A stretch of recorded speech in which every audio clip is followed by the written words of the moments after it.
આમ રાજ્યમાં ગરમીનો પારો આસમાને પહોંચતા અમદાવાદ શહેરમાં કન્સ્ટ્રક્શન સાઇટ પર વિશેષ વ્યવસ્થા કરવામાં આવી છે। આ સાઇટ પર કામકાજ કરતા શ્રમિકો માટે સ્પ્રિંકલર લગાવી દેવાયા છે। બપોરના સમયે શ્રમિકો હીટ સ્ટ્રોકના ભોગ ન બને તે માટે ખાસ સુવિધા ઊભી કરાઈ છે। આ ઉપરાંત બિલ્ડર દ્વારા બપોરના સમયે કામકાજ બંધ રાખવાની પણ સૂચના આપવામાં આવી છે। આ સાથે ORS સેન્ટર પણ ઊભા કરાયા છે જેથી કરીને ગરમીમાં લૂ લાગવાથી બચી શકાય।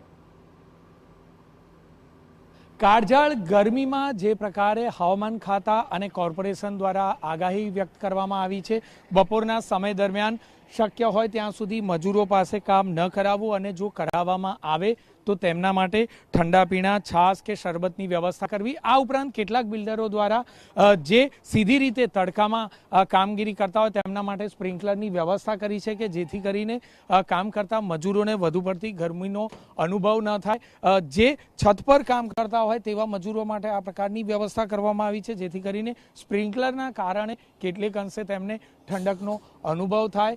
એક બે નહીં પરંતુ અનેક જગ્યાઓ પર આ જ પ્રકારનું આયોજન થાય તે પ્રકારની સૂચના કોર્પોરેશન દ્વારા આપવામાં આવી છે। સતત ઠંડા પીણાનું વિતરણ કરવામાં આવે, છાશનું વિતરણ કરવામાં આવે તે પ્રકારની એડવાઇઝરી પણ કોર્પોરેશન દ્વારા આપવામાં આવી છે।